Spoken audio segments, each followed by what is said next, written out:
Hey, this is Skip Stewart coming to you from my hangar in Millington, Tennessee. I've been getting a lot of questions about my airplanes, P1 and P2, and how they began life and what modifications there are on them.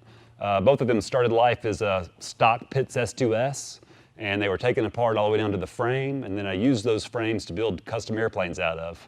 They're very similar, but there's some differences, and I'm going to walk you through them. This is the original Prometheus. Now most people refer to it as P1. Where it came about is I was building this airplane and decided to put a hot rod paint scheme on it. Prometheus was a rebel titan from Greek mythology, and he's known for stealing fire from Zeus and giving it to mankind, basically responsible for the enlightenment of mankind. I just like the concept of that, the concept of giving back to mankind, because that's kind of why I fly, is to hopefully inspire people. And I was inspired by an air show, and I wanted to pass that on, and I'm kind of been into Greek mythology, so I like the name. But anyway, so this is Prometheus 1.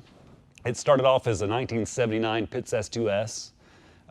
It was modified slowly over the years. I bought it in 1999, and I flew it stock for the first year, and then that winter, I stripped it all the way down to the frame and built it all up all new components, and basically made a new airplane out of it. And that's when I painted the original Prometheus paint scheme on it. It's a little different than this one. For the first year or two, I flew it with stock wings.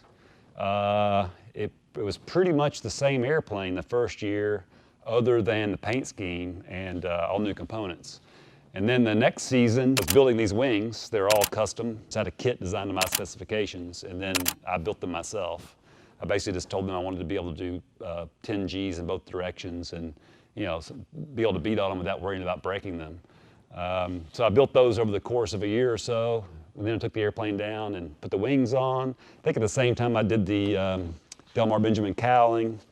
Still had the stock gear on for a while. But the point is, over a period of about 5 years, it was modified every off season until it became the airplane it is now. And it's interesting because every year I would break something. I broke seatbelt attach points on the stock wings. I broke a spar, fuel tank straps, tubes in the fuselage, and all those things were repaired and beefed up.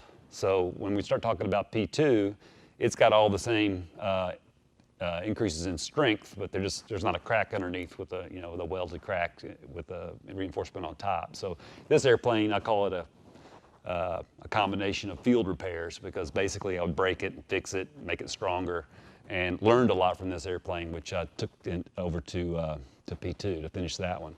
But this airplane, the way it sits now, it's got a carbon fiber cowling that was originally designed by Delmar Benjamin.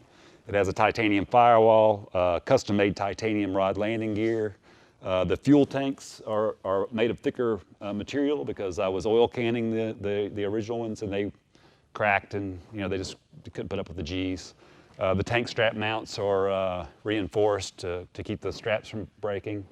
The metal sides aft of this first panel I put on. Their modification, did all that work myself. The windshield is different. Of course, the seat belts are hooker harnesses.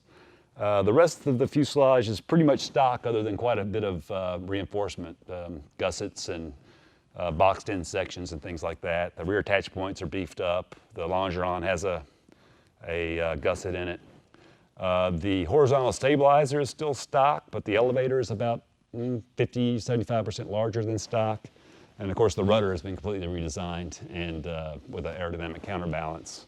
Other than that, the engine's been modified. It's putting out close to 400 horsepower. It's done by Lycon. It's got a Whirlwind experimental carbon fiber propeller on it, which is quite a bit better than the stock one. And that's pretty much it for this airplane. And now we're going to go over and we'll check P2 out. I'll explain the differences between this one and that one.